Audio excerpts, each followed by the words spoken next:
Welcome, viewing several, once again, to my little series I like to call Hands Up, Who Loves a Train Set? Me. Right, so today I'm going to be talking about Airfix and their short-lived, ready-to-run railway system from the 1970s. So this is covering a period that I haven't covered, which is the mid to late 1970s. So we've been looking at 60s, 50s, 80s, 90s, noughties, all the way up to the present day. And we've seen some early 70s sets, but there doesn't seem to be that many mid to late 70s sets available. So I bought this one.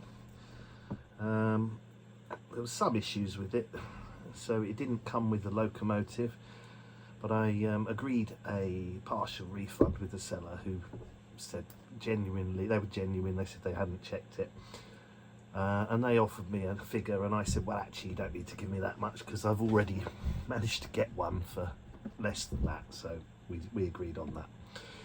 So we're going to talk about Airfix.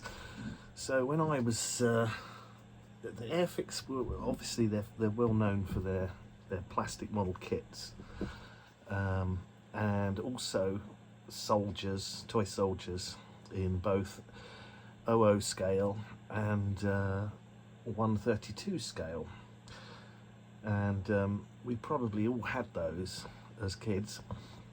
Now they also did Scalextric cars that were way better than the Scalextric cars at the time, because the Scalextric cars used to sit with their front wheels off the track, and they just basically only made contact with the the slot thing that went in the slot and the rear wheels, whereas Airfix had bigger front wheels and they had a proper steering thing, and the front wheels touched and they went like they turned with the thing, and they were far superior to the Scalextric cars.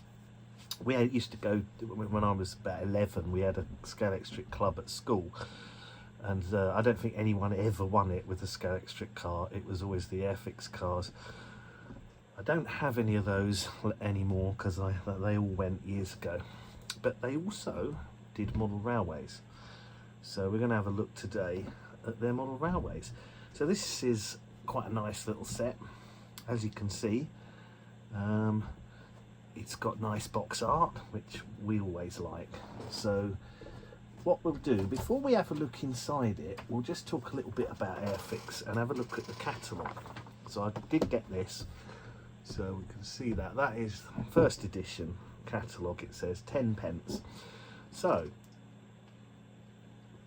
this came out in 1976, and in 1975 they kind of announced at the toy fair they were going to start making these, and they started off with these Wild West ones, and then they expanded the range to include the more usual kind of British rail stuff. So if we just have a look inside the catalogue,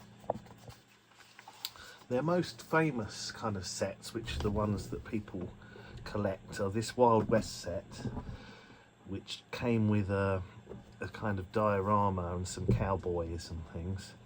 I have never seen one of these in good condition for sale. And the other set they did was the Dr. X Adventure set, which had some kind of rocket launching thing. So it was a bit like the battle space things that Trying did in the 60s, but you know, a decade later. I've never seen one of these sets either. But obviously what they've done here is they've combined the soldiers and the railways. And you got a Dr. X figure. I'm not sure who Dr. X was. I think he was some kind of, I don't know if he was a made up one or if he was actually from a franchise, but he was obviously an evil supervillain. But then we go on to the normal sets. So they didn't produce that many locomotives. So you've got a passenger and a freight version of their Class 31. And then you've got these two sets, which are based on the Prairie, the large Prairie 262. So obviously this is my one, but they also did a passenger one in the Great Western livery. And then you can see they did the Wild West freight train set as well.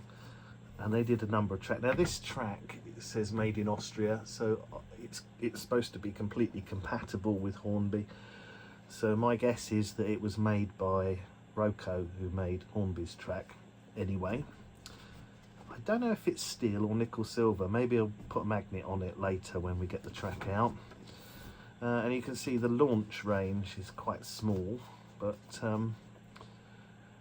collectors are interested in this stuff because it's a small range that kind of only lasted a few years. You can, in theory, collect everything in the, you can get all of it. So some people do that. I think I might just stop at one set. I think I have got some other Airfix stuff that was introduced later. I think they introduced a 4F tender engine, which I've got one of. So you can see they did some buildings as well. So that's a small offering, but that was their first catalogue. And a bold move, I guess, to launch a model railway system at that time in 1976-77, because I don't think Hornby were doing that well around that time either. So yeah, I think it's kind of good. So if we just have a look at Pat Hammond's book, The British Guide to British Trades, you can see it says here, I don't know if you can see this, but it says Airfix bought Meccano Limited, obviously who owned the original Hornby. It's funny how it's all intertwined. And then you have the first sets introduced in the mid-70s, and then in 1980 Airfix empire crumbles. So Palitoy got most of these tools. Later on they went to Dapol, and then they ended up at Hornby. So for this locomotive that I've got in this set is this one, the Prairie Tank. After it went to Palitoy, I think Replica Railways produced a version of it, which we can see in this one, or Mainline I think it was who had it. So here we go, GWR Prairie 262 X Airfix. So in 1984 Mainline did it, and then the tools went to Dapol, and Hornby ended up with them later on. And you can see in the Hornby entry here they produced this, and this is the X Airfix model. So from the end 1999, the same tooling is now used by Hornby. So that model came out in 76, so it's about 50 years old, still going strong. So it's time to have a look inside, shall we?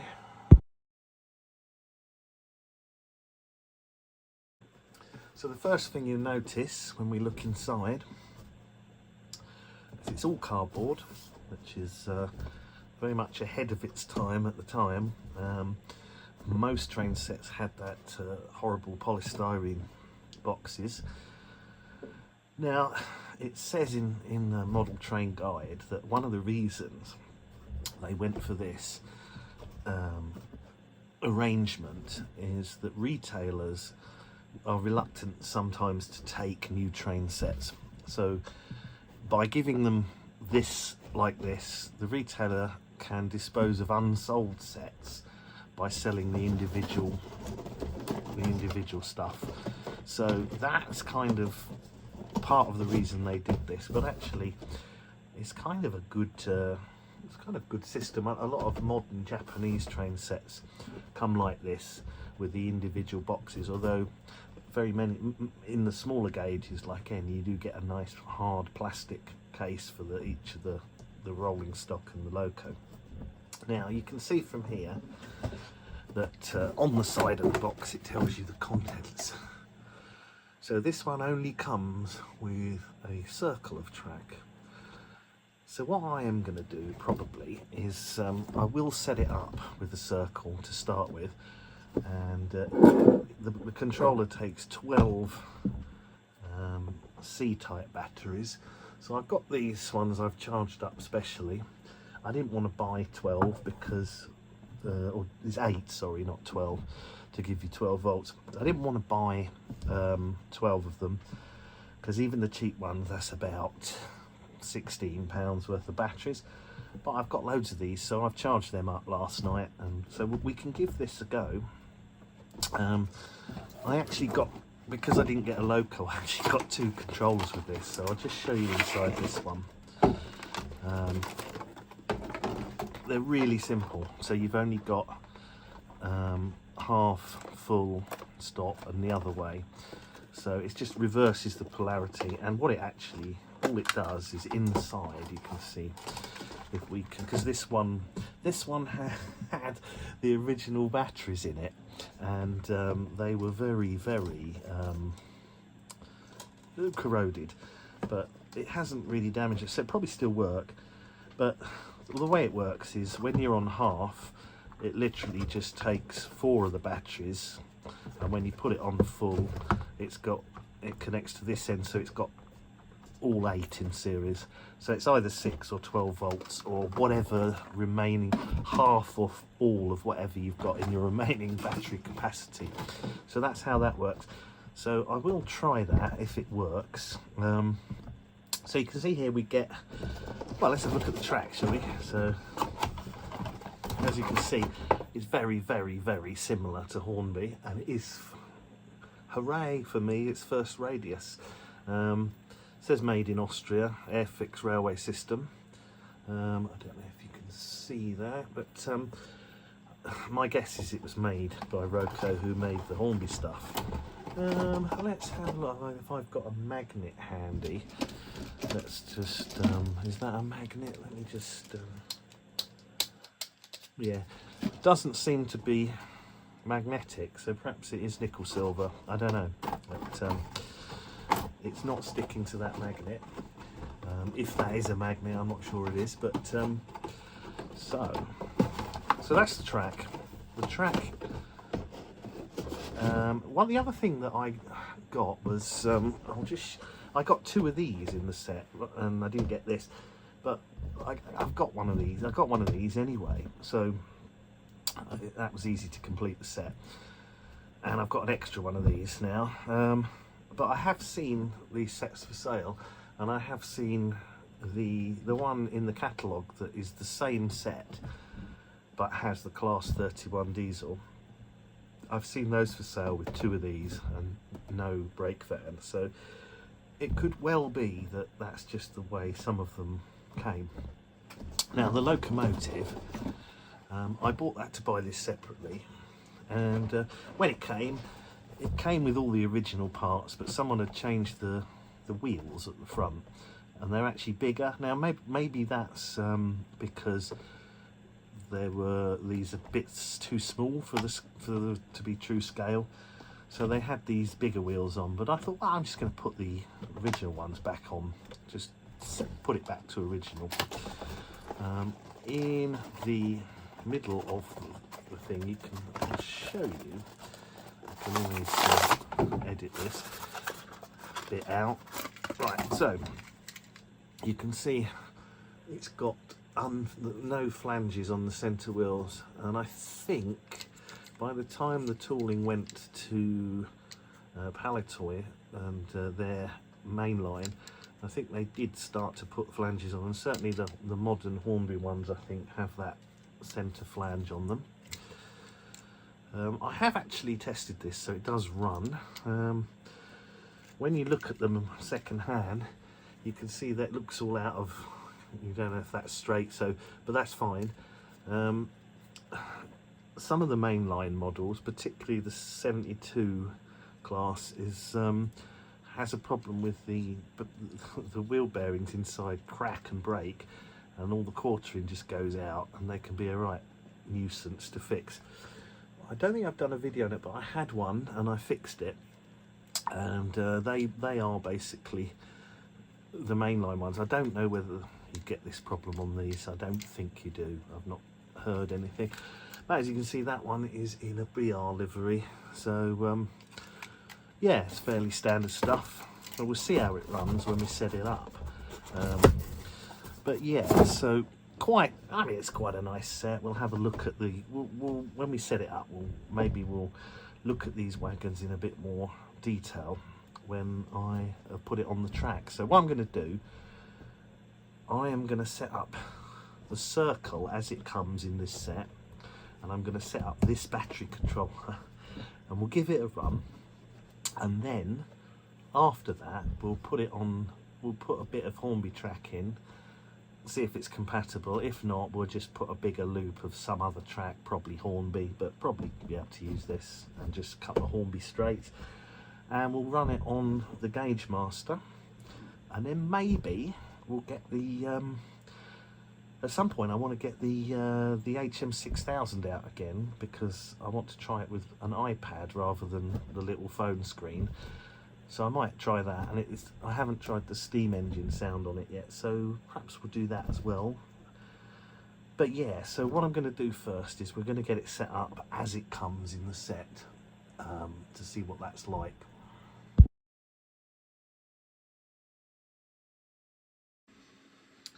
Right, well, we've had some issues and a lot of fun since and a week has gone past since I filmed the last bit with the box in front of me. So what's been happening, and it just delayed it. So I'm going to try and finish this this one today. So we've had some issues. So as I explained, I didn't get the locomotive in the set, so I bought one. But I wasn't really happy with the way it ran, so I bought another one. And I did service it, but there's a few issues with the other loco. I had to put a longer screw in because the plastic was just worn away. But that wasn't the only issue. Some bits fell off, one of the rods broke, and it seemed to be, every time this pony truck went to one side, it seemed to be shorting out the controller was complaining, it was indicating that it was getting a short. So I don't know what's happened there. Both of them seem to have had traction tyres on this wheel, which seem to be in quite a bad way. But that's I've given this one a clean and a bit of oil, and we'll try and hopefully we'll be able to run with this. So I've always had problems with large prairies. I don't know why. They've always been like they've always been really bad, the ones I've had. I've got a TT gauge trying one that just keeps derailing this front wheels, and I just haven't had time to look into it. But I am going to get all that out, and I need to service the class 31 in TT gauge as well, so that will happen at some point. But so this one is the second one. I had to buy two. I bought, because I didn't get one with the set, so I bought one, and I just couldn't get it to run properly. It just kept shorting or cutting out, and I found, well, I don't know, there was a lot of things that just weren't quite right with it. This one seems a little better. As you can see, they have, it's a lined BR. It's got number, what is that for? 6167. Now, as I said before, I think in the last bit, which I filmed over a week ago, the tooling for these went to Dapol, and then I think they eventually came to Hornby, and I think the body is still the one that's in the Hornby Railroad range. But yeah, there we are. So it's this one does run, so we'll set it up in a minute. So I was just going to have a close look at the van, so you can see, 20-ton guards van. So it looks like a Toad, doesn't it? It doesn't have the brake wheel in there. Very basic. I mean, I think these were quite inexpensive models. 25-ton low mac with load. Now that load is fixed on there. So you've got some printing, 25-ton Lomac.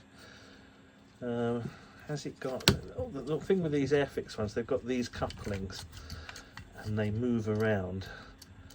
Some of them don't go back to the middle, and that can be a bit of a nuisance. And then finally we've got this 12-ton vent fan. I've actually got two of these.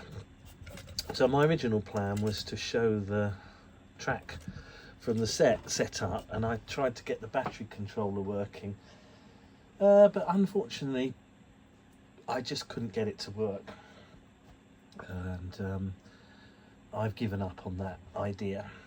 And I set up a circle of this track, but the Airfix track that came with it, it just doesn't seem to conduct electricity. And I've cleaned it up with the track rubber and various other things, and I just, as soon as it goes, and I put some Hornby straights in just so I can add the power. So the power connector just kind of fell to bits, and it's very fiddly. And I thought, well, I'm just going to put a Hornby straight in and use the power connecting track for that. So what ended up happening is I put those in and I tried to use it with the circle of track that came in the set. But it just, as soon as it went off the Hornby track onto the Airfix track, it just would stall. So I've set up my first radius Hornby loop. So I'm going to have to run it on that. So, you know, it's as close. I mean, it is pretty much the same radius. This is just newer track, and it's a bit more reliable. So yeah, let's have a look at it running, shall we? Right then, here we are. We're on the track at last. So let me just move these out of the way. And it's been a bit of a more difficult to get this set to run. So this set is about 50 years old now. But I've had fewer problems with some of the older sets that are, you know, 70 years old than I've had with this one, which was surprising because it all looks pretty like it's going to work.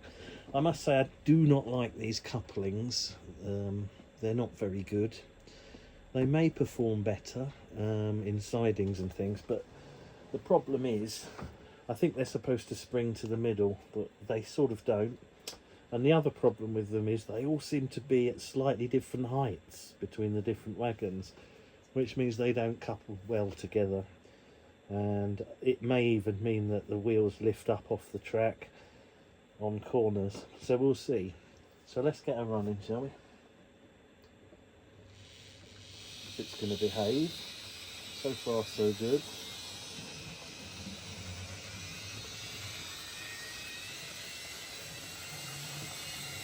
It's quite a noisy loco. I don't know if that's the metal worm gear on the plastic drive wheel, but it's I've added some lubrication, but it's still noisy. That's actually running okay now, and it looks quite nice, doesn't it? So let's go up to full speed.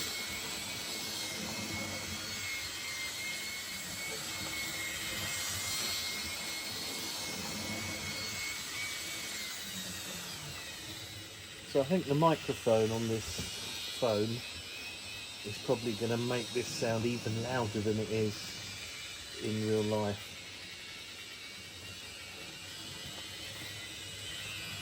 This one, I haven't mucked about with it too much. I've just cleaned it and given it some oil according to the instructions, because I got some service sheet with this one.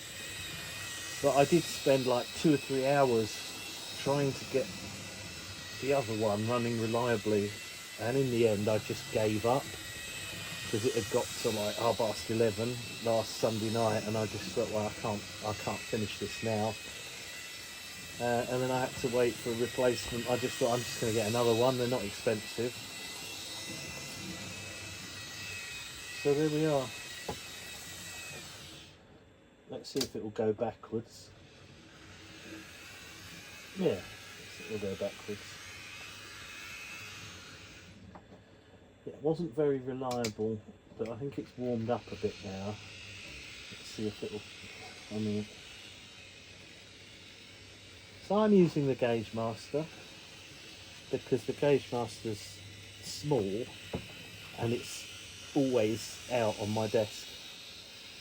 If I get the H&M clipper out, it's quite big and it's a bit of a faff. So sometimes, I mean, a loco like this might run a bit better with that, but generally most things run well with the Gauge Master.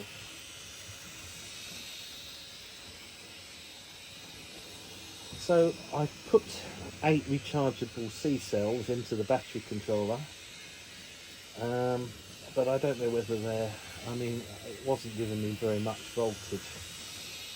And I tried it with the other loco, and the other loco wouldn't run even with the proper controller. But I just wasn't inclined to try it again because the rechargeable ones that I've got are longer. I always found when I had NiCads in the 80s that they were shorter than most cells, and you'd sometimes have to bend the contacts. In the case of these nickel metal hydride rechargeables, they seem to be too long, and they're really hard to get to fit into the box. But then I wasn't getting it, and it just, I think the control on it is so, it's a simple switch. It's just kind of over the years, I think it's just kind of deteriorated to the point where it doesn't really work. So I was hoping to show the circle of the actual Airfix track with the battery controller, but I'm afraid I had to abandon that, and so we've just got this kind of set up now. This is my Hornby first radius. So I've got lots of first radius track. This is the closest one because I think the original track, the Airfix track, was made by Roco in Austria, which they would have made the Hornby track, and it was made deliberately to be 100% compatible. But this is modern Chinese made nickel silver, and it's a lot more reliable. I mean, that is very noisy, but it's actually rather smooth now, and that's quite nice. We go a bit slower.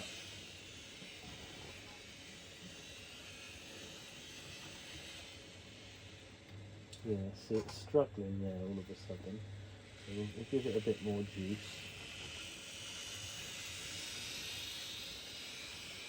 I haven't checked the back-to-back on this one. I spent ages mucking about with it on the other one. And on these tight curves, I think it's a bit of a push to expect a loco like this to work well on this radius.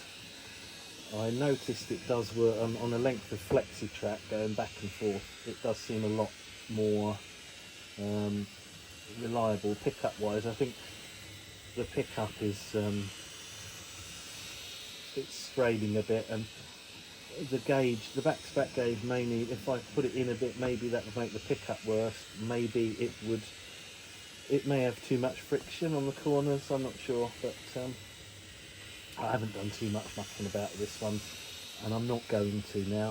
I think this will go in the collection, and then when I get the big 00 analog set up, which will include a lot of Super 4 track as well as a Hornby track in my shed, this one can come out and occasionally and you know, run around that, and it'll be just fine, I think, because obviously I'll have room for bigger radiuses.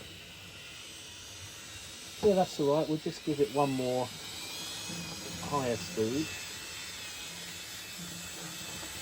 Get it warmed up a bit because I'm going to take some closer shots now, and we'll do that. But yeah, this one's, I've got to splice all the bits of this together now because it's been filmed over like more than over a week, and yeah, it's one of them ones, but it'll be worth it. It's a nice set, and I wanted to have one of these, an Airfix set in my collection. So coming up next, I've got a tin plate special, which is going to show some clockwork tin plate stuff. But it's not going to be Hornby or anything like that. It's going to be Technofix and Technofix derivative stuff. So that one will be interesting. I've got 3 or 4 different little sets, and I'm going to do them in one episode. And then after that, I've got some more Trix Twin. I've got a 14 volt AC set, and I've got with the old Bakelite 3 rail, and I've got another set which is a 12 volt DC set. All in very, very poor condition, but all bought for peanuts. So I've got to do some work on those to see if I can get them running, and also, like, it's all, there are tatty boxes, but it's all mixed up with loads of extras and, you know, bits missing, and so I need to kind of put the sets together and see if I can acquire any missing parts, and then I'll do those ones. So yeah, we should just about make it to 50 episodes of this series. And then, well, I might park this series because I've got to stop buying train sets. But I'm always on the lookout for interesting things. I nearly bought a mainline set last week. But the thing with mainline is they have that problem with the axle splitting. And I've already repaired one. And I think it's the little GWR. They're either the 042s, or it might be the 060s, I can't remember, but whichever one it is, that set had one of those in, and I thought, well, the chances are that's going to have the same problem. So in the end I didn't buy it, but there we go. So after all the trouble I've had with this, and normally I can get this done quite quickly, but it's been spread out over weeks, as I've had to kind of then get another loco and all this, that. But I think it's been worth it. I think this is actually a rather nice set now. It's a shame I'm not on the Airfix track, but it's not really a big deal because it's pretty much the same thing. And really, for the purposes of this video, it's better to see things running than a load of bits that don't work. So I have got, as I say, I didn't get a loco with the set. So, and because these sets are, you know, they have the boxed items in them, it's easy to just get replacements. So this is the other one that I bought, and you can see somebody's changed the wheels, and they included the original wheels, and I changed them back, and it sort of didn't work, and it seemed as though it was too low at the front, and I thought, I wonder if they've put these slightly bigger wheels on to make it run better, and I put them back. Didn't seem to work. So yeah, and I thought, well, maybe I've got the insulated side the wrong way round, but if I swapped it over, it shorted out immediately, so it wasn't that. But it does seem, if I get the meter on this one and I put that to there and you move that truck, it will connect variously to that side or the other side. So there's definitely something wrong there, and I think there might be a missing insulator where the back truck mounts. So I can probably get this running. I just wanted to I just was in a mood where I thought, I need to get this video finished. So I thought, I'll just buy another one and I can finish the video, and I can come back to this, fix this later. That's going in the projects bin. So there we go. Yeah, actually, in the end, it is quite a nice little set. So I'm going to finish this now, and we'll do some close